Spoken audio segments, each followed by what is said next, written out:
There we go. We're live. Okay, thank you.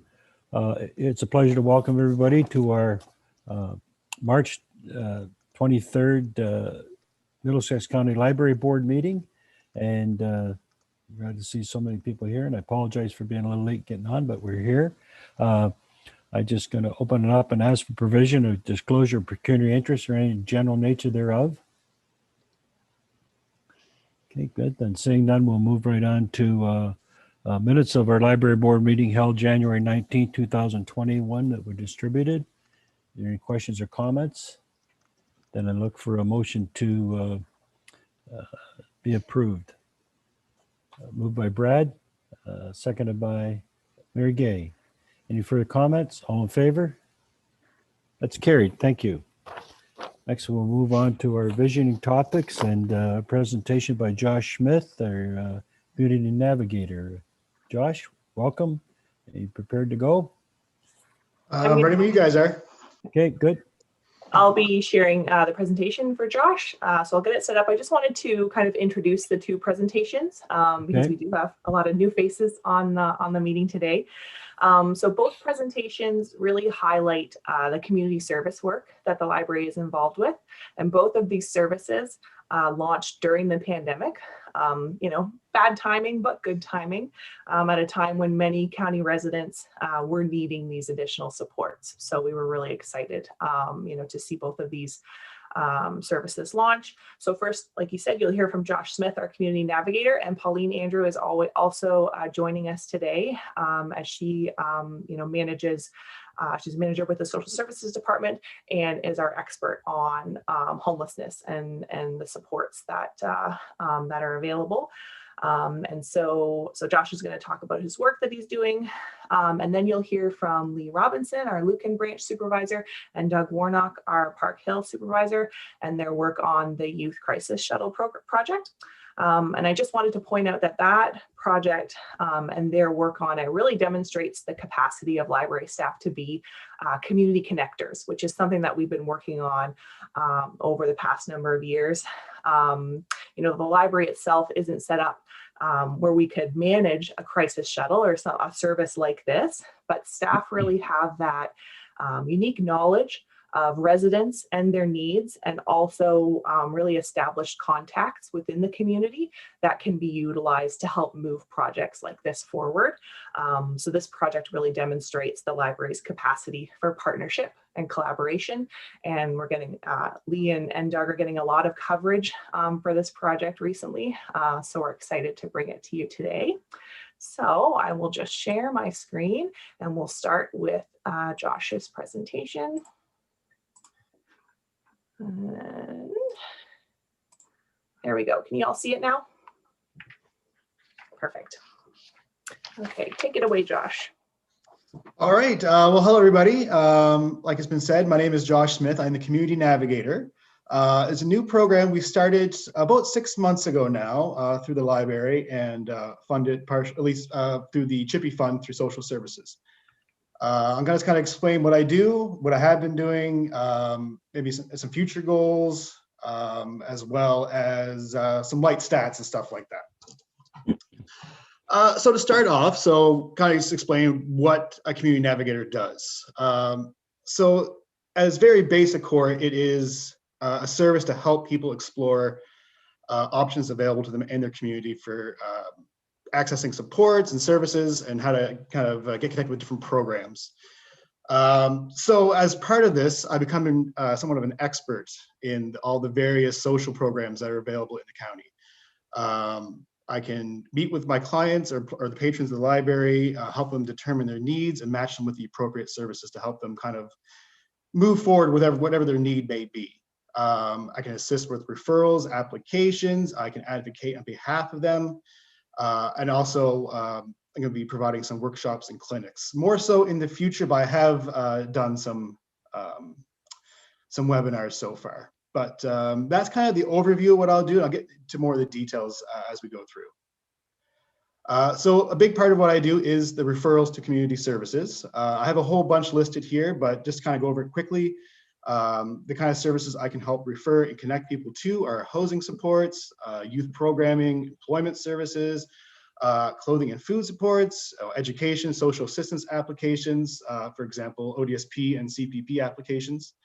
I can get people connected with legal aid, medical services, mental health supports, addiction services, EI applications, birth certificate applications. Basically, anything really that someone may need help accessing, I can be that conduit to get them involved with those programs. There's really no limitation of the kind of help I can give per se. If someone has a need and they come to me with it, I'm going to try to get them connected with that right service. And there are some services I'm offering myself as well, primarily with housing supports, which is the next slide here. I think, yes, it is perfect. So the housing support piece is definitely the biggest part of what I've been doing so far. Like I said, I do all kinds of referrals and supports with applications and stuff like that. But the biggest need I've come across so far is definitely helping people navigate housing and homelessness prevention supports. I think, and obviously, it's a big concern to the county, especially during COVID. We're definitely seeing a rise in people accessing these services. But I think the reason I'm seeing a lot of it myself is there's not necessarily another service offering that, at least to the general public. A lot of my community partners, like CMHA, Women's Rural Resource Center, they do have housing programs as well to help with this, but they're limited to only be able to help their clientele. Whereas with me, I am available to anyone in the county. So like I said, this is a major part of what I've been doing. Part of that, obviously, I am funded through the Community Homeless Prevention Initiative, CHIPPE. So even just through my funding source, it's clear that homelessness and housing supports is going to be a big part of what I do. And the reason that it's such an important part, the service, is because it's not an easy thing to access, especially you look at the social housing. It is difficult to navigate. I mean, if you look at the application is 10 pages long for the first part of it, and then there's secondary applications. There's potential even a third part of it. It can be pretty dense and intimidating for the general population to really navigate, and that's kind of where I can come in. I can help them fill out the paperwork. I can submit it on their behalf. I can endorse homelessness urgent need, which kind of bumps them ahead in the priority list. And basically anything involved in that process I can help out with, even even being realistic. I mean, there is long waits for social housing. Could be years, actually. It will be years, to be honest. So I can help them get on the list, help them get priority on the list to take some years off the wait, and then I can also help them explore other opportunities at the same time. Yeah, like I said, the last point here is that there is limited resources in rural communities for homelessness prevention. At least if you look at London, they have a lot of programs to support a lot of shelters, a lot of different services, not necessarily available in the county. And that's kind of where I've been stepping in and kind of helping fill in those gaps to make sure that no one falls through and everyone gets supported to help them find some more permanent and affordable housing. Yeah, so I kind of touched on this a little bit already, but these are the kind of things I do when it comes to helping with housing supports. As I mentioned, I do help with the social housing application, which is primarily the rent geared to income. There are some other programs as well, the COB and Community Housing Bridge Program. Those are a little trickier to navigate because they're not available to the general public, and I won't go into any detail with them right now, but essentially they are alternatives to the wait list for rent geared into income, and essentially is a rental supplement program. They can only be accessed through community partners like myself on behalf of the clientele, but they are kind of subject to funding and can, it really depends on the time of year that you can access them. I can also assist with co-op housing applications, connections with emergency housing and transitional housing. I also offer general housing search, help them navigate the rental market. I can help them, if there is a situation where they are already housed and there's a risk of eviction, I can help them access services for that as well. So it's not so much helping people find housing, also I'm helping them keep housing as well. I can give them information on the Residential Tenancies Act, let them know what their rights are as a tenant. If they are facing eviction, I can get connected with some legal supports if they wish to contest any evictions, and if there's any problem with rental arrears or utility supports, I can help them access that as well. And then workshops and clinics. So this is something that I plan on doing a lot more in the future, but I have kind of dipped my toes in it. My initial plan for this was to, and I will eventually get to this once it's more safe to do so, was to offer clinics and workshops throughout the county at the libraries on a monthly or bi-monthly basis. Obviously right now, not necessarily the safe thing to do. So I have looked into hosting some webinars. I have done my first one already with social housing information. I know some people on here attended that one. Yeah, basically it was just like just general information. Like I mentioned before, social housing is an intimidating process to look at, and it was basically just an explanation of what it is and how to access it. I did that on February 25th. That I had about 15 people attend that one. But future kind of clinics and goals are going to be, the first one mentioned here is Rent Smart, which is essentially, it's a program to educate both landlords and tenants on the Residential Tenancy Act. Right now that is on hold, but my hope is to maybe offer my own version of it in a sense. I have become quite familiar with the Residential Tenancy Act during my time as this role, so maybe I think about maybe offering an info session on it. In the future, hoping to offer ID clinics and income tax clinics. I have applications in with Service Ontario for both of those. I'm just waiting to hear back. I have been offering some ID clinics in the meantime, basically to help people get their birth certificates, which is a lack of a birth certificate is a major barrier for people accessing housing because you need some sort of identification, and that is the one most social programs will be using is the birth certificate. So I help people get that. My plan is also maybe do some hosted community partner sessions. I have other partners come in and present their services, and then I'm really open to community input on what future workshops can be. The whole idea of this role is to base it on what the needs of the community are. So I'm definitely open to, if there's a particular need that I see a lot coming up, I can definitely offer a future workshop in that as well. And then just to kind of close things off here, the little statistics. So these are as of March 5th, so a little earlier in the month.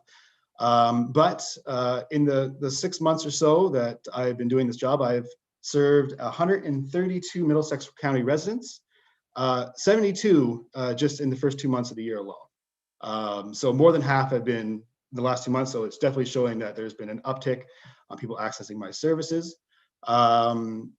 Within those 132 people, I've provided 226 different services, and that could be anything from an application, housing search, referral to a community partner, getting connected with social assistance, whatever it may be. It has been 226 different services for 132 county residents. So it's also showing that it's even, I find even more so now, more people are accessing more than one service at a time. So it's becoming rare if someone connects with me and only has one thing they need or one service they want to get connected with. It usually branches out to quite a few different services I'm providing per person. And I mentioned before, my first webinar did have 15 people, which I was quite happy with. It's a little more difficult for people to attend a webinar. There's a lot more barriers associated with it in terms of accessing technology. So I'm definitely happy with that number, but I'm thinking in the future with in-person clinics and info sessions, we'll see some higher numbers there.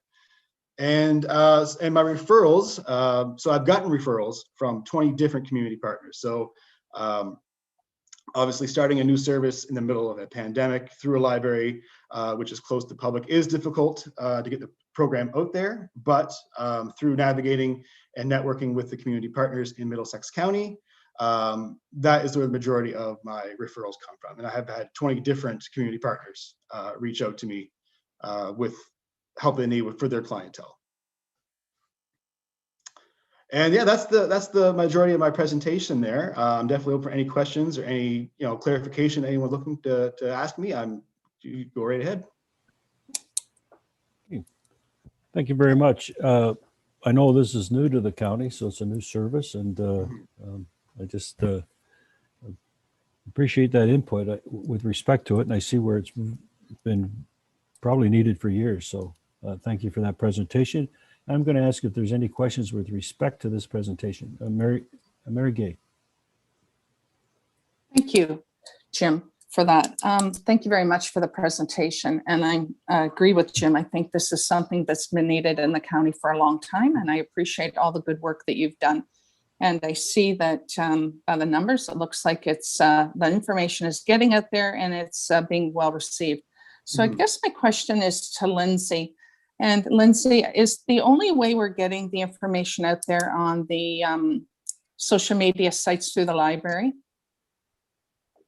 Right now, that's our, through the chair to Mary Gay, right now, that is our primary method of communication. But we have been working on some print publications. It's just the fact that some organizations or some areas where we would normally drop off pamphlets aren't necessarily accepting them, or it's not the way that it's getting into people's hands. Word of mouth is huge, I think, in this service. And I mean, I have just observed it from watching the Ask Strathroy and the Ask Glencoe sites on Facebook. You know, someone will ask a question and either Josh answers it or someone will direct them to Josh. It's that word of mouth. And I think, you know, one client will connect with Josh and they'll feel comfortable with that interaction and the services that they're getting, and that word of mouth grows from there. So that's been really effective, but we do want to expand our marketing of the service and incorporate, you know, beyond Facebook and beyond social media, because we know, you know, especially some of you know, the people who need the services the most may not have internet access or, you know, even on their phone. So that's definitely something that we want to expand on, and we will.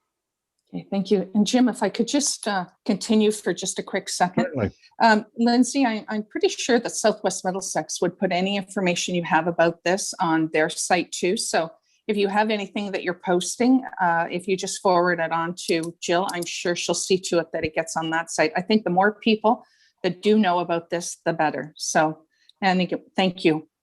Thanks, Jim. Okay.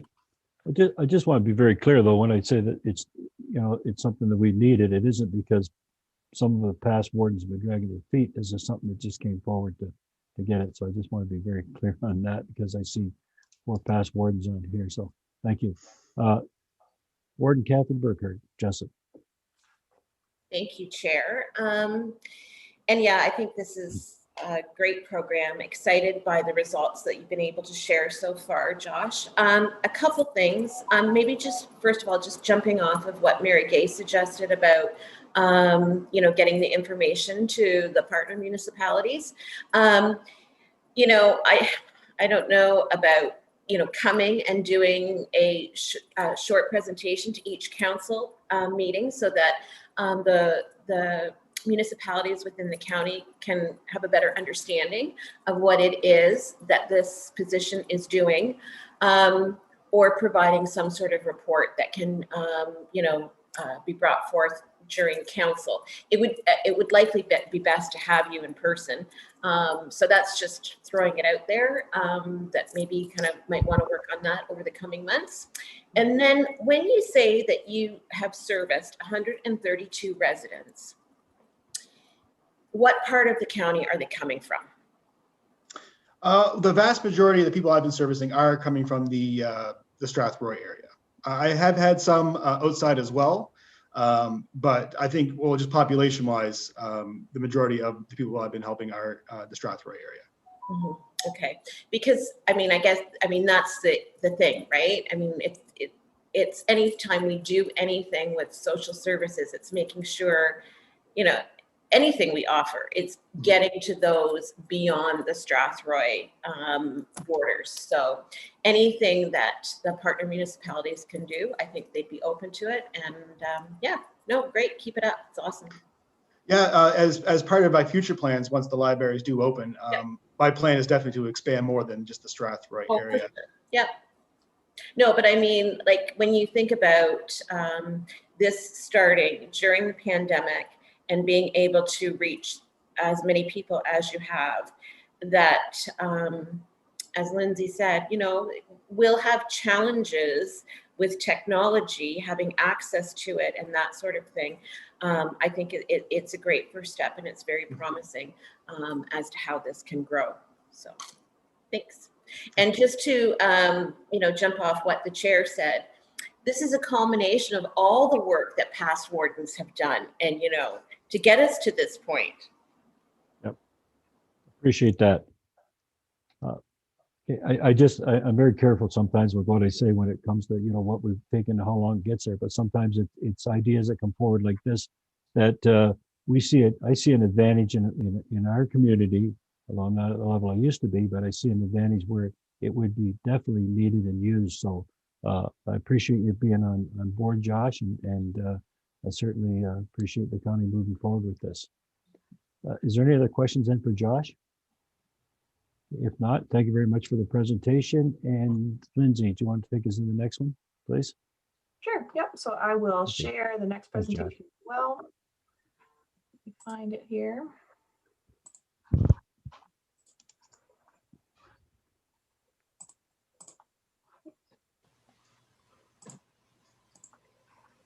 There we go. Very good. Well, I guess it's my turn next. So good morning, all. Thank you very much for providing the opportunity to speak to you this morning about this project that we feel so strongly about. My name is Lee Robinson, and I'm the supervisor at the Lucan Public Library. And good morning. My name is Doug Warnock, as Lizzie introduced. I'm the supervisor of the Park Hill Library, and Lee and I are grateful for the opportunity to speak with you today. This project has been developing over the course of the past year and a half and has had many different models proposed before arriving at the one we're here to present to you about today. So I'll start out with a little bit of the history and the background of how Lee and I became involved in this exciting program. So in October of 2019, the library was approached by Minds of London Middlesex. The organization is a locally operating social innovation lab located in London, but who have a mandate to represent the greater London Middlesex community. The library was invited to attend an annual event known as the Minds Convening in November of 2019. The purpose of this meeting is to gather stakeholders and allies of mental health work together to brainstorm new interventions to pilot in the community. Representation included various agencies, school boards, and the general public. And from the ideas proposed by the group, several were chosen to be developed further. Slide, please. The idea of a crisis shuttle was proposed to service rural communities and those without access to reliable transportation. Being that Minds focuses on transitional aged youth, which is identified as those aged 16 to 25, it was determined that these members of our community experience greater difficulty accessing transportation discreetly and safely to support good mental health. Slide, please. Following the convening, Lee and I were approached about taking part in a subgroup with the aim of developing this idea further. Over the past year, we've been meeting regularly to produce a prototype to model in our communities. Specifically, it started out in Lucan Biddulph and North Middlesex, but it just recently has expanded to Strathroy and Exeter as well. And I'm going to hand it over to Lee to expand on this work a little bit more. Slide, please. So as Doug has mentioned, during the convening in November of 2019, Minds of London Middlesex detailed their focus and mandate. After this, various mental health challenges facing youth, according to the community stakeholders present, were identified.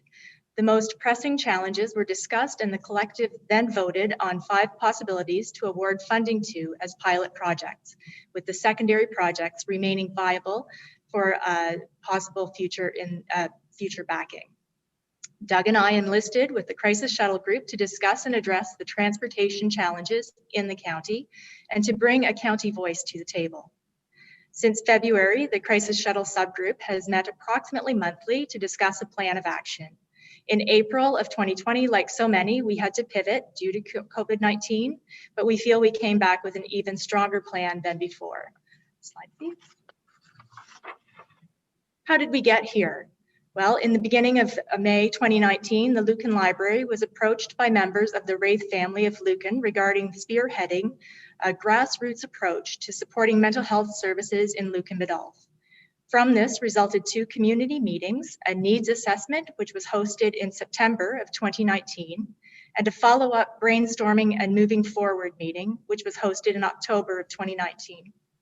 The community's support and concern regarding mental health services was evident, as many businesses, municipal leaders, organizations from various sectors, and private citizens took time from their day to attend these meetings.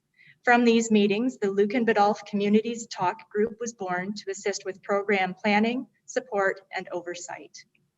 Because of the obvious strong community support and well-documented transportation barriers, long recognized as a challenge for most rural communities, the Crisis Shuttle project was determined to be a good fit to pilot in the Lucan to Park Hill corridor, with possible expansion to additional communities in Middlesex County in the future. Slide, please, Lindsay. The Crisis Shuttle program went live with a soft launch on the 1st of December 2020. Currently, the program is providing free transportation to transitional aged youth, again defined as ages 16 to 25, through a partnership between the Canadian Mental Health Association, Star Taxi, Minds of London Middlesex, and Middlesex County Library as community connectors.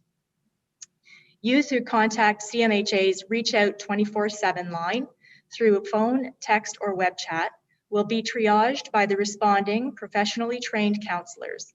For those who are deemed to be at low to moderate risk and who wish to attend CMHA's Mental Health and Addictions Crisis Centre at 648 Huron Street in London, Star Taxi will be contacted directly by the Reach Out counselors. Star Taxi will then provide transportation service to and from the crisis center. This service is free to the client and available 24/7. In order to provide a safe and supportive transportation service for youth experiencing a mental health crisis, extensive training has been provided to the drivers through the support of CMHA and Minds of London Middlesex. The training consists of the Safe Talk Suicide Prevention Program and a customized course created by CMHA, which, after group consultation, includes modules such as understanding mental illness, challenging common myths, what is crisis, youth and crisis, de-escalating angry, hostile, or aggressive behavior through effective listening and appropriate verbal responses and body language. This is in addition to the in-house driver training received from the owners of Star Taxi. Ensuring the safety and support of those who utilize the service, as well as the drivers who provide the service, is of paramount importance. Now I'll hand it back to Doug to discuss funding and future goals. Slide, please. Thanks, Lindsay. And thanks, Lee. So the next steps for this project are twofold. So first, we have to keep the conversation going with partners. We continue to meet regularly to discuss the progress of the pilot project and determine what is working and address any issues that arise with the model. As Lee mentioned, the program launched on December 1st with a soft launch promotional campaign in order to be mindful of our limited budget at the time of launch. The pilot began with an anticipated 20 rides available based on an approximate cost per ride of $140 for a round trip. Further promotion has expanded to a greater number of agencies and cross-promoted on the library social media accounts. A blog post can be found on our website currently with information about the program and contact information for Reach Out. Paid promotion has also taken place through CMHA Middlesex, the social media account, and a press release was recently developed with the aid of Lisa DeBoer, the Economic Development Officer for Lucan-Biddulph, which was released on Thursday by Lawson Health Research Institute, which is the parent organization for Minds. We're also very excited to explore how the Middlesex County Community Transportation Project may be able to play a role in this work in the future. Next slide, please. And the second and directly related next step is reaching out to the broader community. So leveraging existing relationships with community groups and seeking outside funding resources. Lee and I have met with different groups in our communities, including the Park Hill Optimist Club, the Lucan Lions, and the Lucan Optimist Club. The Wraith family, as mentioned previously, has also expressed interest in providing funding for this and future mental health initiatives in the area. And staff from Mines have also been very busy researching and applying for grants through programs like the RBC Youth Mental Wellbeing Project and the Bell Let's Talk campaign. And next slide, please. So now, 4 months in, the subgroup continues to review the current practices, discuss our successes, and the next steps. Mines works to develop these interventions in consultation with community agencies in order to allow for a warm transfer of the successful projects back to those agencies that will help to keep them operating well. The partnership between CMHA and Star Taxi looks to be a great fit for this to take place, and Lee and I will remain part of that discussion as they move forward. One future consideration will be how to include other remote regions of Middlesex County not currently serviced in the area of Star Taxi. And just to finish up, it has been exciting to be a part of this project. Seeing the strength of community agencies coming together to tackle an issue through collaborative thinking and being a part of that discussion has been a really wonderful experience. And next slide, and we'll just open it up to any questions you guys have. Okay, thank you. It is open to questions. Are there any questions with respect to this presentation and the program? Warden. Thanks, Chair. It's just a comment. I have had the opportunity to sit in on a few meetings with Lee and Doug and the group behind it, and they really need to be congratulated on the work that they've done and how it's all come together.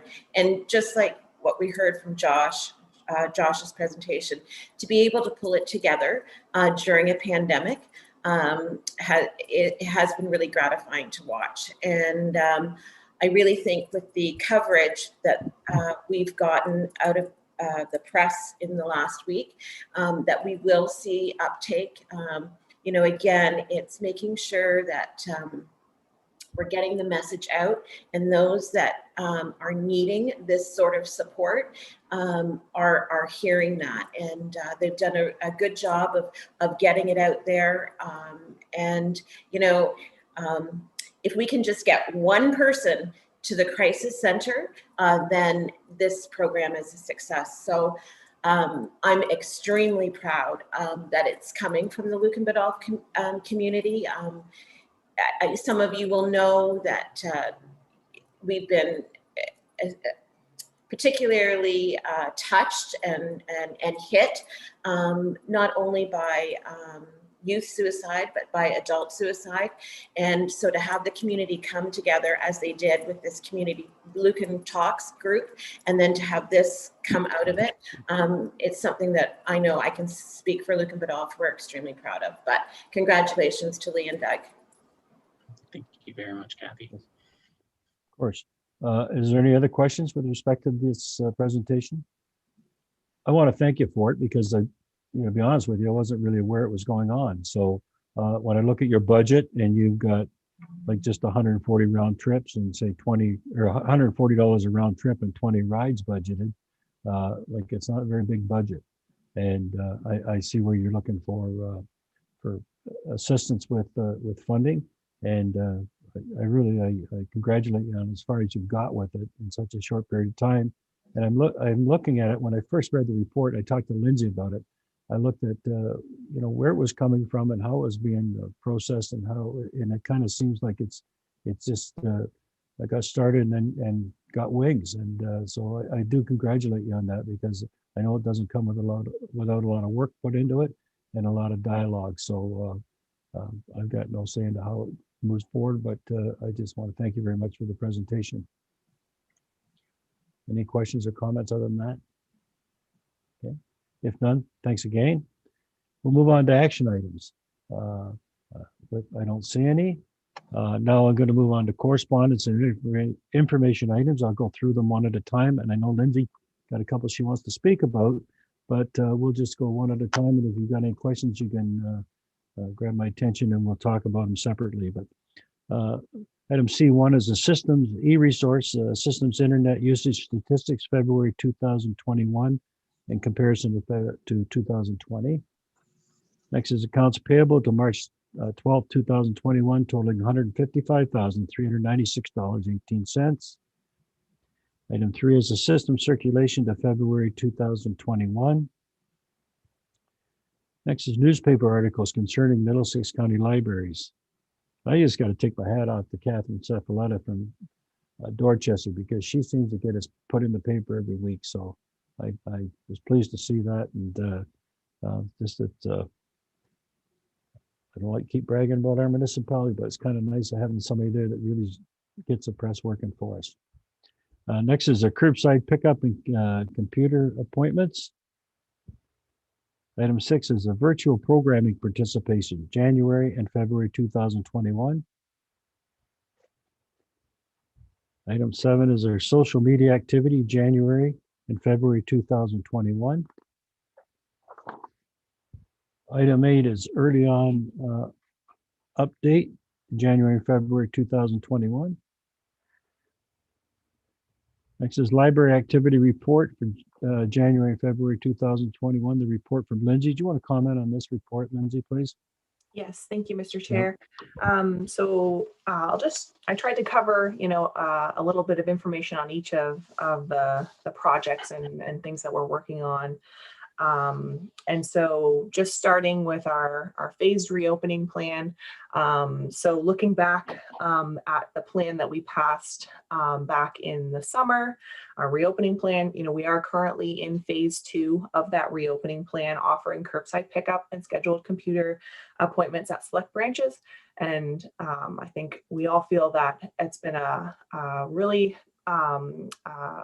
beneficial approach to our library service, because we haven't had to make extreme shifts in our service, fully opening up to fully closing down, moving back and forth. I think the patrons really appreciate that consistency.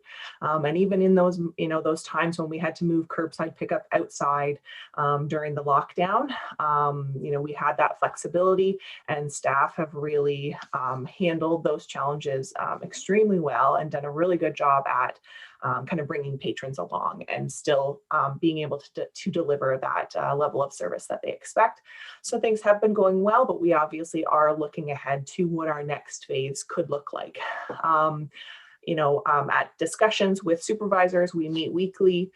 We've kind of been looking ahead to May or later in the spring for what our next phase could look like. And we think that we could move into scheduled appointments to browse the collection. That's a phase, that's a service that a number of library systems have offered before moving to fully opening.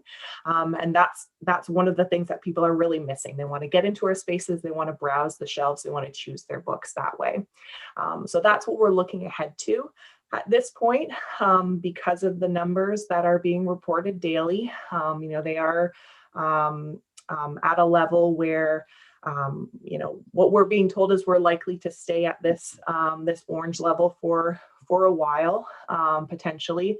And what April looks like, it's still a little uncertain. So we are doing planning in the background so that we'll be ready to make that change. We would probably need a 2-week turnaround. That's our estimation of when we get the go ahead and when we could start increasing that service level. But obviously, I put this report before you so that you have the opportunity to give your input, and whether there's feedback from your municipalities, I would really appreciate hearing if anyone wants to comment on that portion of the report. Questions on that portion? Seeing none. Okay.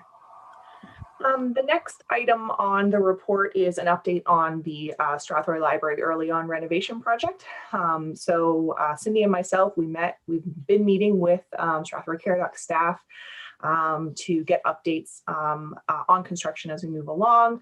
Obviously, I get photos every Saturday. A staff member takes updated photos, and I'm in and out of the space. So construction is progressing well. They have experienced some delays due to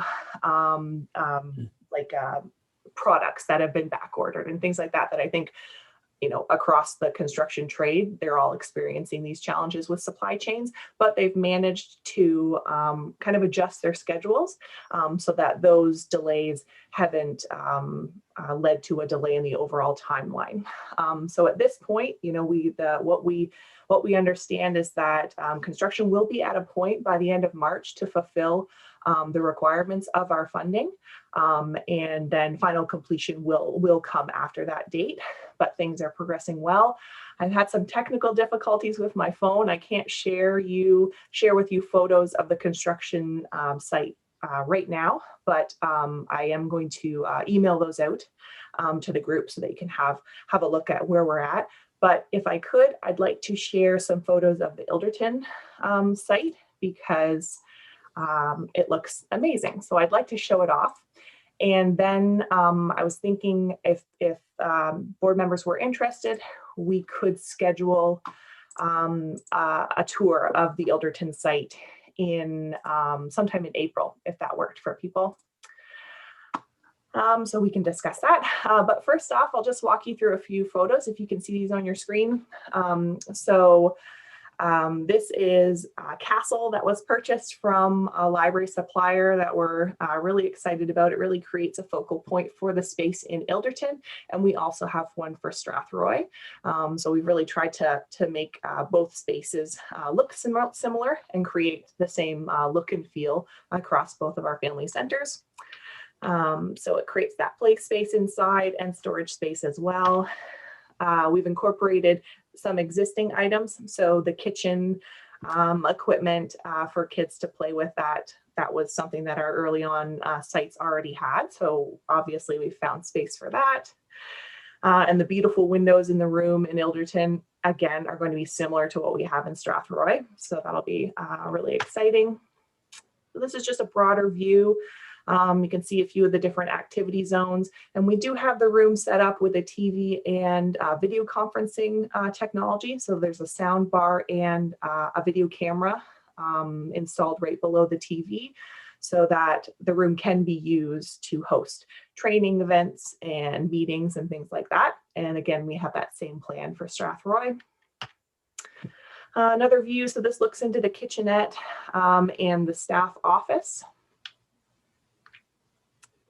And then just a broader cross section. So you'll see there's an emergency exit basically out the back. And then the second office, we anticipate it may be used by community partners, whether it's for kind of, you know, one-on-one support.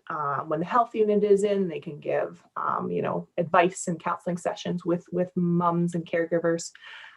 So that'll be effective. This is just an activity item that we have on the wall that we are looking to also add to some of our library spaces. Oh, this picture is really small. These are the latest pictures of some of the items that we've put on the wall to pretty the place up, basically.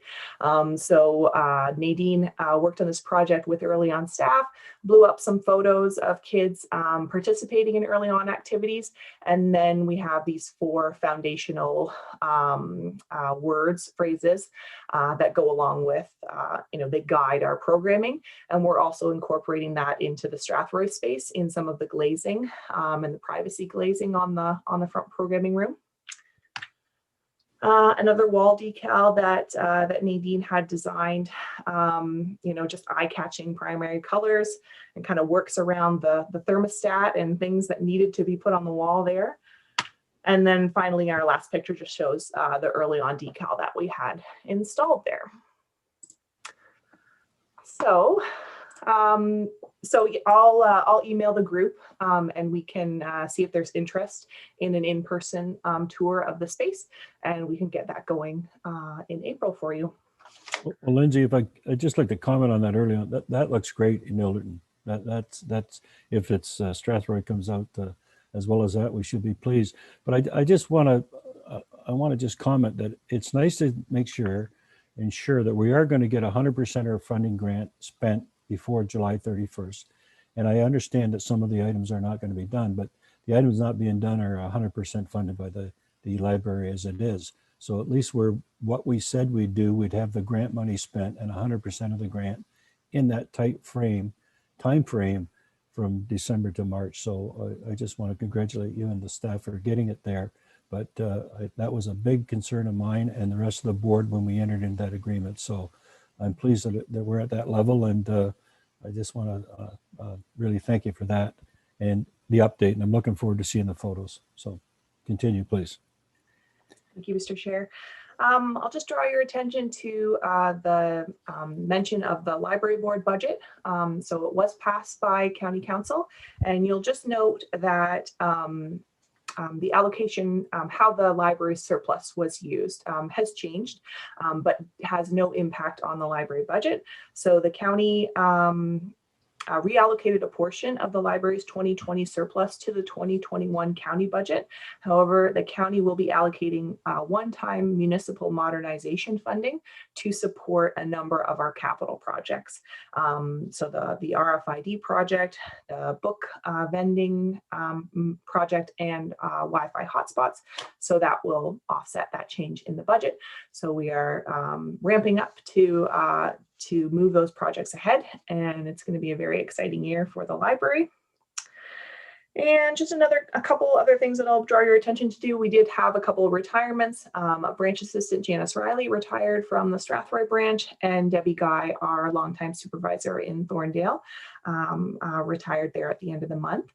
So we were able to wish them well virtually. They got great messages on Facebook from their residents.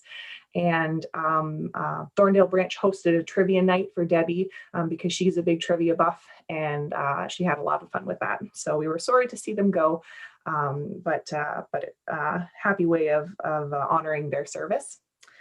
And an really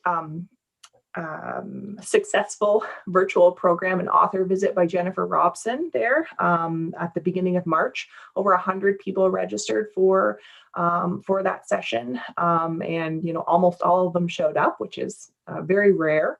So that was really successful, and a really great book that we can help promote. And then we've launched a number of services over the past couple of months. So our Wi-Fi hotspot lending will be coming back to you at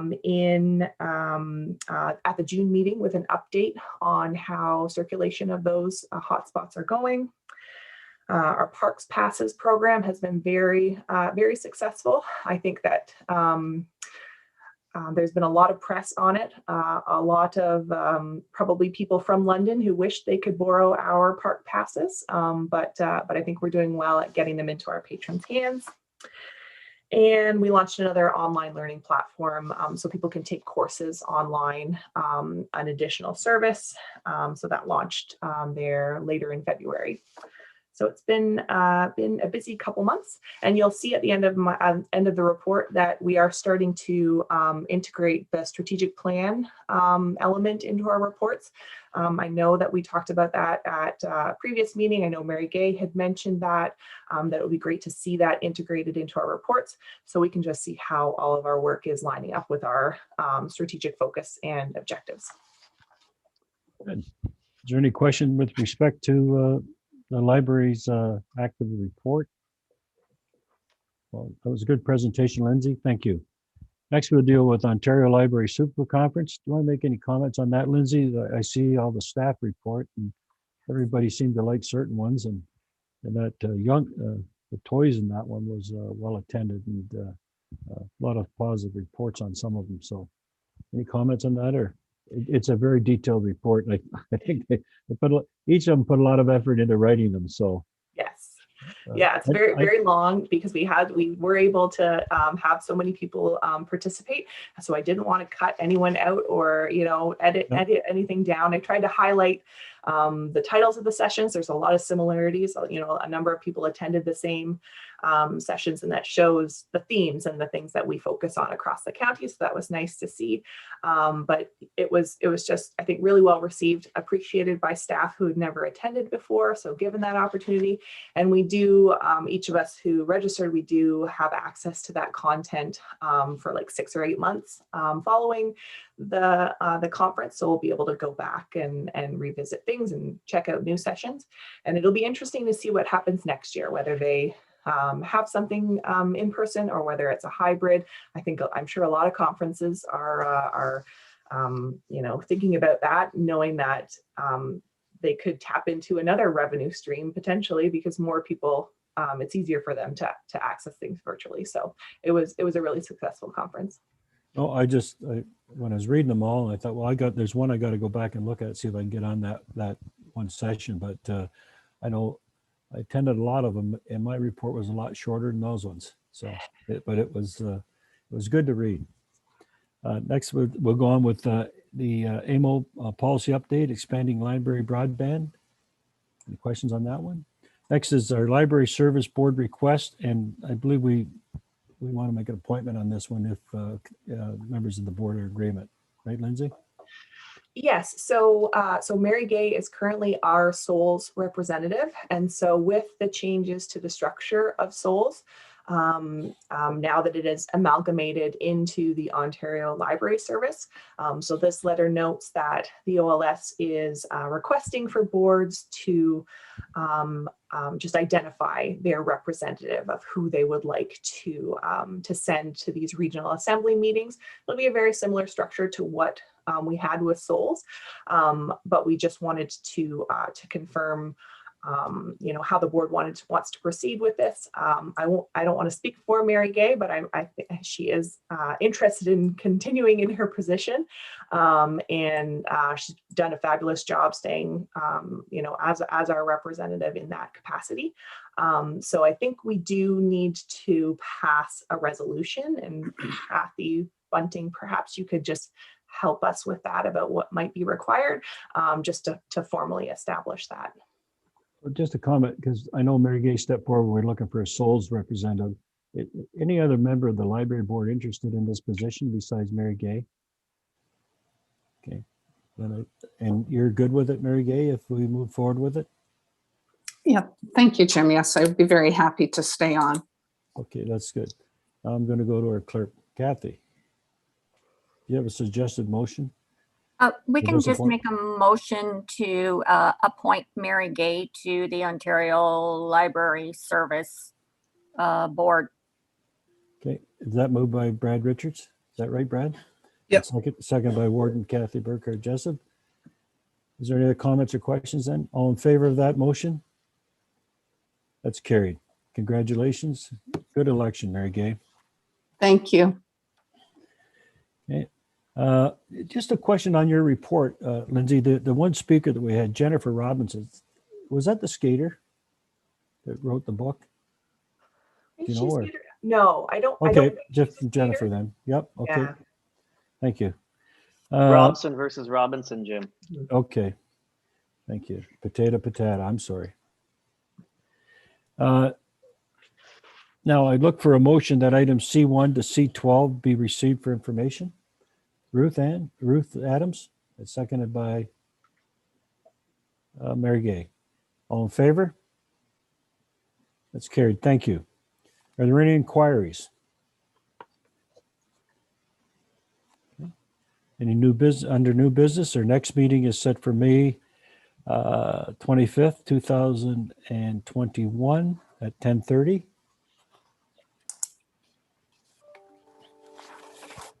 Next, I look for a bylaw to confirm the proceedings of the County of Middlesex Library Board meeting for March 23rd, 2021. I look for a first and second reading to confirm the bylaw be given.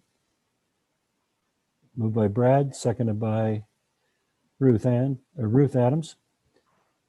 All in favor? It's carried. I look for third and final reading of the confirming bylaw be given. Mover Kathy Burkhardt Jessup and seconder Mary Gay. All in favor?